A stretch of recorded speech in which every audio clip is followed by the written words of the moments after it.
नमस्कार मित्रों। मित्रों, अभी तक हमने योग उपनिषद की 8 कक्षाएँ कर ली हैं, जिसमें हमने 2017 से और जून 2024 तक के जो प्रश्न आए हैं आपके योग उपनिषद से संबंधित, उनकी व्याख्या की थी, जो परीक्षा के लिए काफ़ी महत्वपूर्ण है। यदि आपने वो पहले की कक्षाएँ नहीं देखी है, तो आप उनको भी देख लीजिएगा। आपके लिए परीक्षा में काफ़ी हेल्प होगी।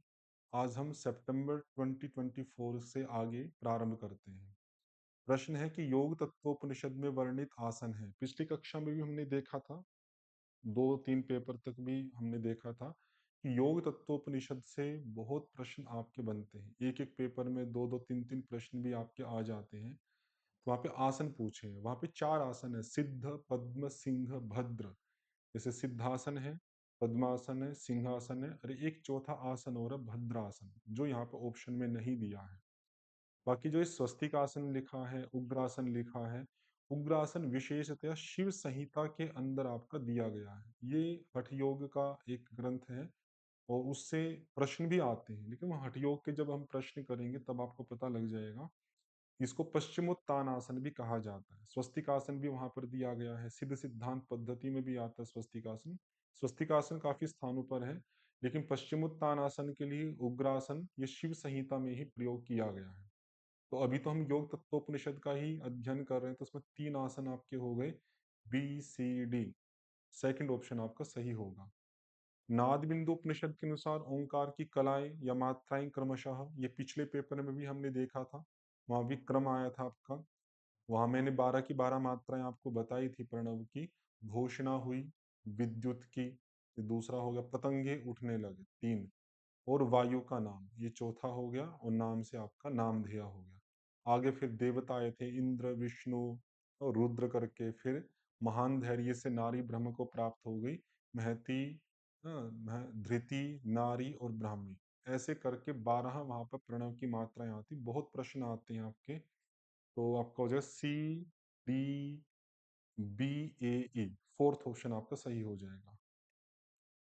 योग तत्व से फिर एक प्रश्न आ गया, योग तत्वोपनिषद के अनुसार प्लुत मात्रा से युक्त प्रणव जप करने का क्या फल होता है? तो वहाँ प्रणव प्रणव का जप करने के लिए कहा है। वहाँ पे जब आपका फल आता है प्राणायाम के अभ्यास का, उस फल के बाद में वहाँ पे बताते हैं कि जिस व्यक्ति की पहले की किए गए पाप हैं, उन पापों का नाश करने के लिए वो प्रणव की प्लुत मात्रा के साथ जप करें। ततो रहस्युपाविष्टः प्रणवम प्लुत मात्रया जपेत पूर्वार्जितानाम तु पापानां नाश हेतवे। तो पूर्वार्जित जो पाप हैं उनके नाश के लिए वो प्लुत मात्रा वाले प्रणव का जप करें। तो ये ए तो बिल्कुल है ही है। उसके अलावा जो ऑप्शन दिए हैं वो डायरेक्ट मैच नहीं होते। अगर हम उस मंत्र को पढ़ें आगे, सर्व विघ्न हरो मंत्र प्रणवः सर्वदोषः एवं अभ्यास योगेन सिद्धि आरंभ संभव। तो वहां पे क्या क्या लाभ और दी है, सर्व विघ्न हरा, कि ये जो प्रणव है ये सभी प्रकार के विघ्नों का हरने वाला है। और सर्व दोषः, सभी प्रकार के दोषों का, चाहे वो शारीरिक दोष हो या बाह्य कोई दोष हो या मानसिक दोष हो, उन सब दोषों का हनन करने वाला है। दो, लेकिन ये तो सब यहाँ पे नहीं दिया। आगे आता सिद्धि ही, एक सिद्धि शब्द भी डाला है, सिद्धियों की प्राप्ति। तो उस आधार पे आपका ये बी और मैच हो रहा है और ए और बी, क्योंकि सिंगल कोई ऑप्शन था नहीं, दो दो की ग्रुपिंग आपकी थी। ये तो सीधा सीधा मैच हो ही रहा है कि प्रणव की प्लुत मात्रा के जप का फल है। लेकिन दूसरा मैच करने के लिए सिद्धियां हस्तगत, ये भी आपका ऑप्शन बनेगा। लेकिन दो लाभ और है वहां पर, जो कि सामान्यतः लिखे गए हैं, सर्व विघ्न हरः और सर्व दोषः। तो हो सकता आगे के किसी प्रश्न में इनके बारे में भी आपसे पूछ ले, तो इनको भी आप ध्यान रखिएगा। अभी के लिए आपका ए और बी, सी ऑप्शन हो जाएगा। आसनेन रुजम हंति का संबंध है। ये जो संस्कृत की पंक्ति है ये दो स्थानों पे है। योग उपनिषद में भी आती है, हठ योग के ग्रंथों में भी आती है। योग उपनिषद में तो योग चूड़ामणि उपनिषद में है और वहां पर गोरक्ष संहिता में है। वहां पे योग के 6 अंग स्वीकार किए गए हैं, आसन, प्राणायाम, प्रत्याहार, धारणा, ध्यान, समाधि। और उसी में ही आसन का लाभ बताते, आसनेन रुजम हंति, प्राणायामेन पातकम, ऐसा करके वहां पे प्रकरण चलता है। तो उससे भी प्रश्न आपके आते रहते हैं, तो काफी सिंपल है। आसनेन रोजम, तो यहाँ पे हिंदी अर्थ पूछा था कि का संबंध क्या है, क्या करता है, क्या समाधि प्राप्ति कराएगा? नहीं। रोग समाप्ति, क्योंकि रुज का अभिप्राय होता है रोग, और काफ़ी कुछ मैच भी करता है रुज और रोग। एकाग्रता, स्थिरता ये भी नहीं है। समाधि, एकाग्रता, स्थिरता वैसे कहो तो प्रत्याहार से स्थिरता की आप कुछ स्थिति ले सकते हो, शारीरिक दृढ़ता। ये लाभ तो वहाँ पर दिए भी नहीं है। प्राणायाम से पापों का नाश है, मानसिक विकारों का नाश है, वहाँ पे अद्भुत चैतन्य की प्राप्ति है, मोक्ष की प्राप्ति, वे सब लाभ दिए हैं वहाँ पे योग के अंगों के, ये लाभ वहाँ पर नहीं है। ये तो नाड़ी शुद्धि के लक्षणों में आते हैं, दृढ़ता, स्थिरता, एकाग्रता आदि। तो अपना तो ऑप्शन यहाँ पे बी है, आसनेन रुजम हंति रोग समाप्ति। बाकी औरों का भी आपको ध्यान रखना चाहिए।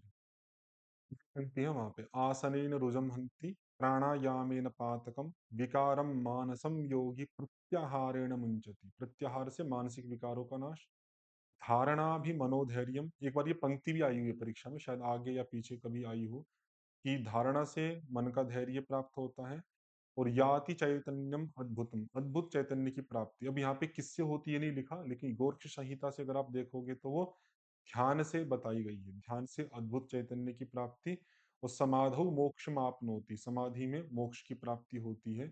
मोस्ट इंपोर्टेंट है, कई बार प्रश्न आए हैं, आगे भी आ सकते हैं। अगला प्रश्न है मेलन करने का।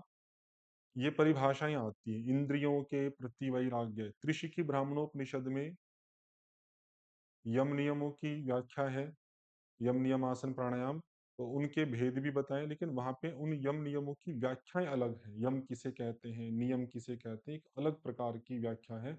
और उसी संदर्भ में ये प्रश्न आपका पूछा गया है।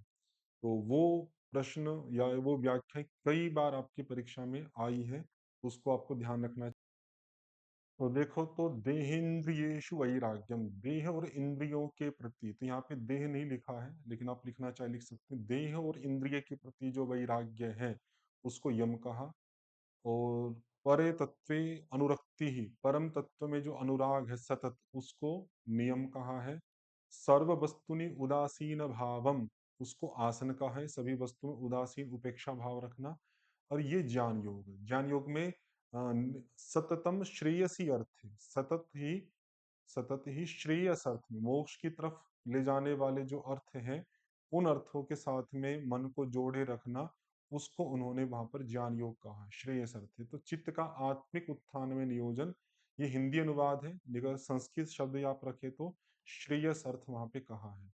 तो यम नियम आसन हो गया। प्राणायाम कहेंगे तो जगत ये सब मिथ्या प्रतीति है, मिथ्या प्रतीति जगत की, ये प्राणायाम हो जाएगा। प्राणायाम के बाद में आएगा प्रत्याहार, तो वहां पे चित्तस्य अंतर्मुखी भाव प्रत्याहार है, और चित्त का निश्चली भाव ये धारणा है। और ध्यान है वहां पे सो अहम चिन्मात्र में ये चिंतनम में, वह मैं चेतन स्वरूप परमात्मा ही हूँ, ऐसा चिंतन करना ध्यान है। और ध्यान से विस्मृति ही समाधि, और ध्यान का विस्मरण हो जाना ही वहां पर समाधि कही है। ये अन्यत्र भी आते हैं, इसलिए मैंने आपको बता दिया। पूरक ब्रह्मा, कुंभक, विष्णु, रेचक, रुद्र है, यह अवधारणा वर्णित है। ये पिछले पेपर में भी आया था, वहां पूछा था कि प्राणायाम के देवता कौन कौन से हैं। यहाँ पे उन देवता को नाम लिख दिया, अब पूछा कि ये धारणा कहाँ पर है, अवधारणा। ये ध्यान बिंदु उपनिषद में आता है। तो देखो वहां पर जो ऑप्शन में दिए थे, जो जो ऑप्शन पूछा था वो ऑप्शन यहाँ पे इन्होंने प्रश्न में लिख दिया, कि पूरक के देवता ब्रह्मा, कुंभक के देवता विष्णु, रेचक के देवता रुद्र। ये पहले पूछा था कि प्राणायाम के 3 देवता कौन है, मैचिंग आई थी वहां पर। और यहाँ पे पूछ लिया कि अवधारणा कहाँ पर है, ध्यान बिंदु उपनिषद में उमा के संदर्भ में आपका ये प्रकरण आता है। अगला मेलन करने का है, कई सारे ग्रंथों को लेकर यहाँ पर दिया है। कुछ भगवत गीता का है, कुछ प्रदीपिका, कुछ घेरंड संहिता का। युक्ताहार विहारस्य युक्त चेष्टस्य कर्मसु युक्त स्वप्नावबोधस्य योगो भवति दुःखः। छठे अध्याय का 17वां आपका श्लोक है गीता का, कई बार आपका प्रश्न बनता है इससे।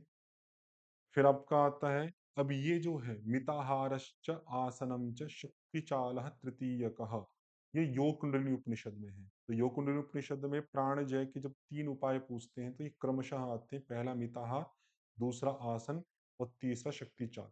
अब इन दो के आधार पर आप देखो, ए का बनेगा 2, ए का 2 है तो ये 2 हट गए आपके। उसके बाद हो गया आपका डी का है 1, डी का 1 है तो ये भी हट गया।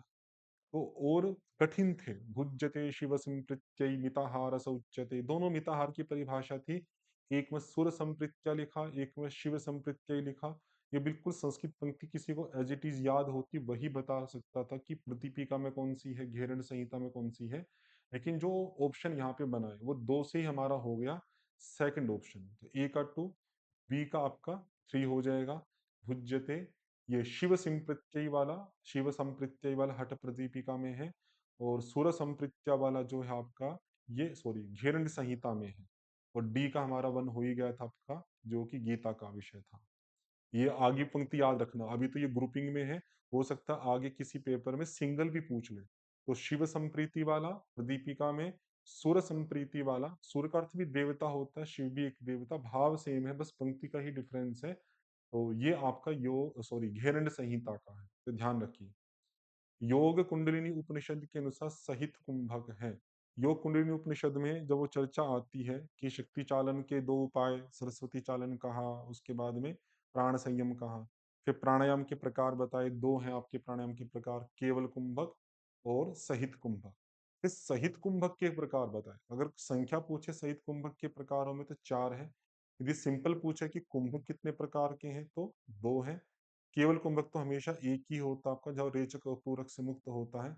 तो वे चार कौन कौन से हैं? सूर्य भेदी, उज्जाई, शीतली और भस्त्रिका। शीतकारी नहीं है वहां पर, ये बी ऑप्शन है, सूर्य भेदन, उज्जाई, शीतली और भस्त्रिका। सीक्वेंस भी आ जाता है, सीक्वेंस भी आप ध्यान रखिएगा। ऋषि की ब्राह्मणोपनिषद के अनुसार शरीर एवं इंद्रियों के प्रति पूर्ण वैराग्य। देखो अभी ये प्रश्न ऊपर आया था मैचिंग में, यहाँ पे मैचिंग में था कि इंद्रियों के प्रति वैराग्य, ये आपका यम था। अब उसी को भी सिंगल भी पूछ लिया, एक ही पेपर में एक ही क्वेश्चन को दो बार पूछ लिया। तो त्रिशिकी ब्राह्मणोपनिषद में देहेंद्रियेषु वैराग्यम, ये है यम। यम की अवधारणा आपका नियम था आपका, अनुरक्ति ही परे तत्वे सत्वम, उस परम तत्व में अनुरक्ति रखना। धारणा था अंतकरण चित्तस्य आपका निश्चली भाव धारणा। तो यम ऑप्शन होगा, दो आपके सेम सेम प्रश्न बन गए। और योग चूड़ामणि उपनिषद के अनुसार महामुद्रा से निम्न रोगों से क्रमशः मुक्ति प्राप्त होती है। ये पिछले पेपर में भी आपका आया था महामुद्रा के लाभों में, जो कि आपका ऑफलाइन पेपर हुआ था, कैंसिल हो गया था। और वहां भी मैंने कहा था ये क्वेश्चन बनता है, हमारे पांच रोग आते हैं, क्षय, कुष्ठ, कुष्ठ हो गया, गुल्म, गुदावर्त, गुदावर्त आके, और फिर आएगा गुल्म, और फिर आता अजीर्ण। ये पांच वहां पर आपके लाभ बताए हैं। क्षय मतलब टीबी हो गया, कुष्ठ मतलब की सोराइसिस स्किन डिजीज होगी, गुदावर्त वही है, एनस में सिंपल आपको दिक्कत कह सकते हैं, कॉन्स्टिपेशन भी लिख देते हैं कुछ लोग। गुल्म आपका वायुगोला हो गया, अजीर्ण मतलब भोजन का ना पचना। तो उस आधार पे सी आपका पहले होगा क्षय, फिर कुष्ठ हो गया आपका दो। इन दो से ही आपका आंसर बन गया CADBE। तो ये आगे भी आ सकता है, याद रखिए। अब पिछली बार का जो पेपर हुआ आपका दिसंबर 2024 में, उसके प्रश्न भी देख लेते हैं। नाद बिंदु उपनिषद से मैचिंग आई है मात्राओं की, पिछले पेपर में भी था, मात्राओं का क्रम पूछा था। इस बार मात्राओं की मैचिंग पूछ ली कि कौन से नंबर की कौन सी मात्रा है। तो 12वीं मात्रा का हमें पता है ब्राह्मी है, तो इसी एक से देखो डी का वन देखो एक से ही हो गया, बाकी सब एलिमिनेट हो गए, ये भी हट गया, ये भी हट गया, ये भी हट गया, और सेकंड ऑप्शन हो गया। तो तृतीय मात्रा थी, घोषणा हुई, विद्युत की पतंगे उठने लगे, तो ए का था आपका 4। उसके बाद में छठी मात्रा थी आपकी, वो थी ऐन्द्री, देवता हुए थे, वायु का नाम, नाम तक आपका पांचवी थी। उसके बाद में इंद्र, विष्णु और रुद्र था। और 10वीं मात्रा थी जो आपकी, वो धृति थी, सी का 2 हो गया और डी का 1 हो गया। ये आपका मैचिंग में है। योग चूड़ामणि उपनिषद के अनुसार निम्न में से मृत्युपरांत भी शरीर में स्थित रहता है, बिल्कुल सामान्य प्रश्न है, धनंजय। अधिकांश शास्त्रों में यही आता है कि धनंजय प्राण वो है जो मृत्यु के पश्चात भी शरीर में कुछ समय तक बना रहता है, उसकी शोभा बढ़ाता है या उसको नहीं छोड़ता है। अनेक प्रकार की शब्दावली का प्रयोग वहां पे किया है। किन्हीं किन्हीं शास्त्रों में धनंजय के अलग कार्य भी है, कहीं हिचकी दिया है आपका, कहीं और भी दिया है, ये शिव संहिता में अलग है। तो हठ योग के जब हम प्रश्न करेंगे तो मैं वहां पर फोकस करने की कोशिश करूंगा कि धनंजय के अन्य अन्य कार्य और कौन से हैं। यहाँ पे तो जो प्रसिद्ध कार्य है मृत्युपरांत वाला वही पूछा, थर्ड ऑप्शन। ध्यान बिंदु उपनिषद के अनुसार रेचक के समय किसका ध्यान करना चाहिए, फिर रिपीट है, तीसरी बार आ रहा है अभी के पेपर में, उससे पहले आया हो मुझे ध्यान ही नहीं, क्योंकि मैं बहुत पहले किए थे प्रश्न। पहले आया था, तीन देवता का पूछा था, फिर पूछ लिया था कि इन तीन देवता का उल्लेख किससे है, ध्यान बिंदु उपनिषद में, पिछला हमने किया था। अब पूछ लिया रेचक के समय पे, तो वहां पे क्रम चलता पूरक, कुंभक और रेचक। एक स्थान से तीन बार प्रश्न है। पूरक के देवता ब्रह्मा थे, कुंभक के विष्णु, ब्रह्मा विष्णु रुद्र ये क्रम होता आपका, और रेचक के आपके रुद्र देवता है। तो रेचक का पूछा ना, रेचक के समय पे किसका ध्यान रखना आपको। देखो अब यहाँ पे रुद्र ना लिख के उन्होंने शिव लिख दिया, और जब वहां पर पहला पहला प्रश्न हमने देखा था कि तीन देवता कौन से हैं, वहां पे रुद्र भी लिखा था उन्होंने, महेश भी लिखा था, जबकि महेश और शिव या रुद्र सब पर्यायवाची हैं। तो यहाँ पे साक्षात रुद्र ना लिख के इन्होंने शिव शब्द का प्रयोग किया कंफ्यूजन करने के लिए। तो विष्णु नहीं है, ब्रह्मा नहीं है, सूर्य नहीं है, तो सेकंड ऑप्शन आपका शिव हो जाएगा रेचक के समय पे। ऋषि ब्राह्मणोपनिषद के अनुसार उत्तम प्राणायाम के अभ्यास से साधक में हो जाता है। तो यहाँ पे उत्तम प्राणायाम के अभ्यास से वहां पे कुछ सिद्धियां बताई गई है कि क्या क्या प्राप्त होती है, उनकी ही मैचिंग यहाँ पे उन्होंने पूछी।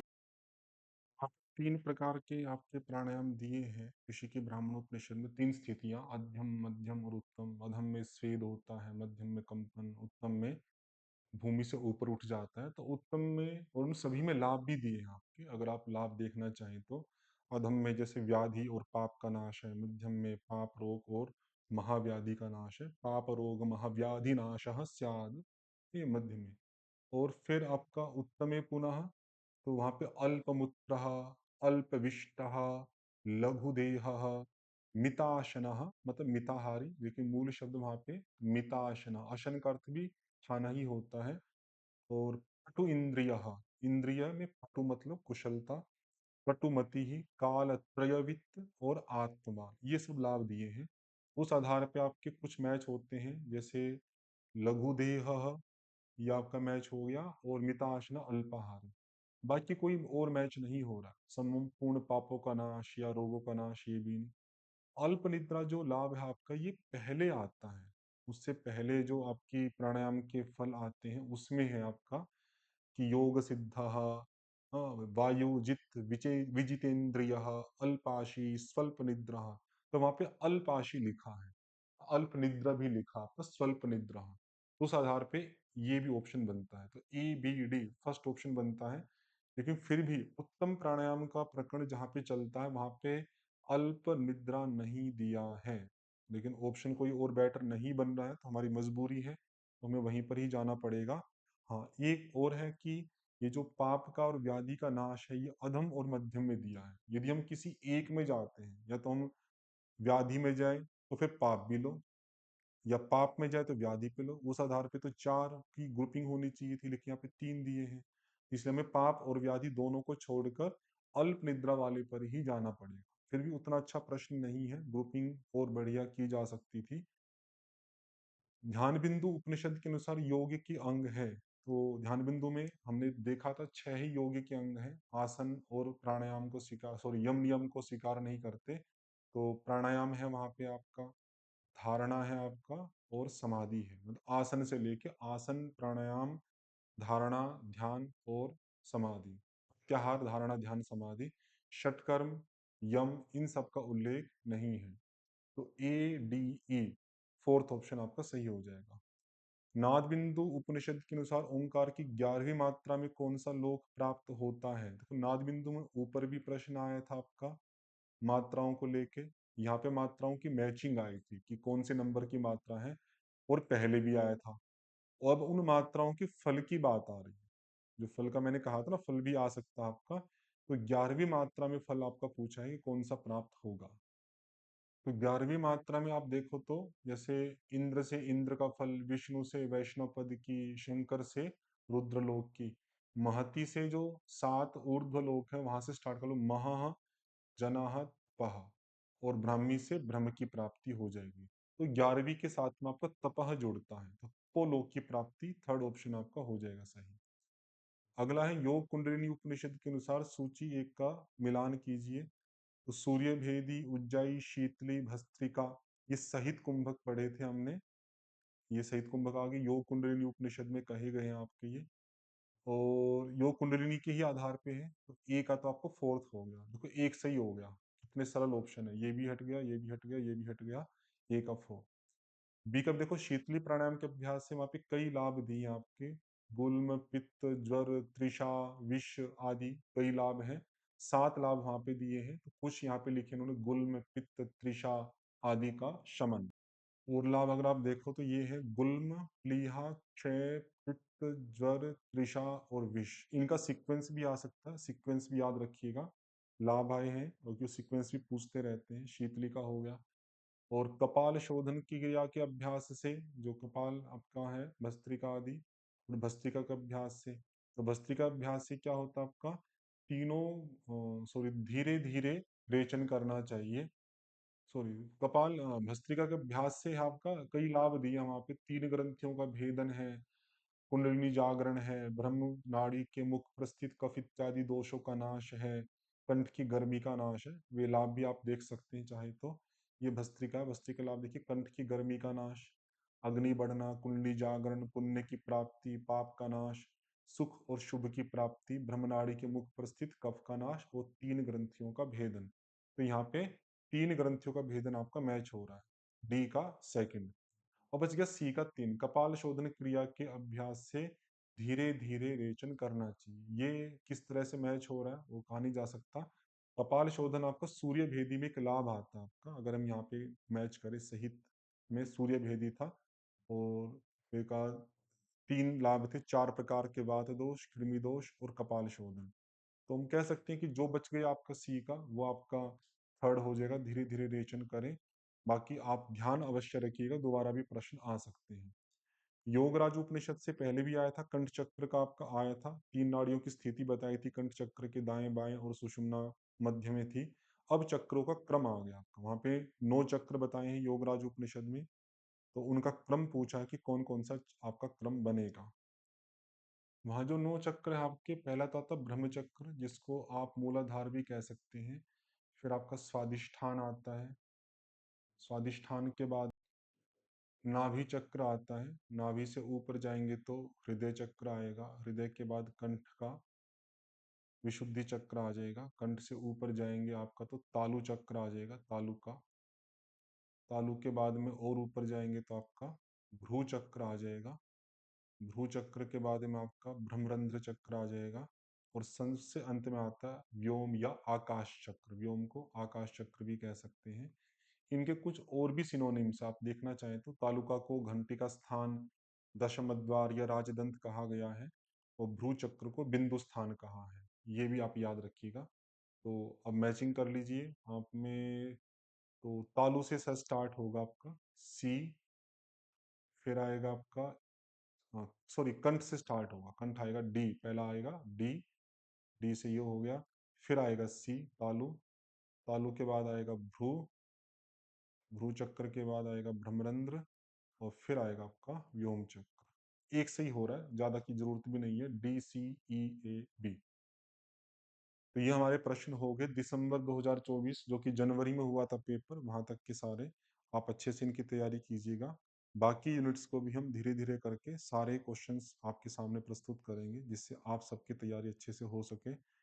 आपको कुछ अगर संशोधन करना है या कुछ पूछना है या अपने कमेंट करने हैं, तो आप उनके माध्यम से भी हमें यूट्यूब पे कमेंट करके बता सकते हैं। ओम शम।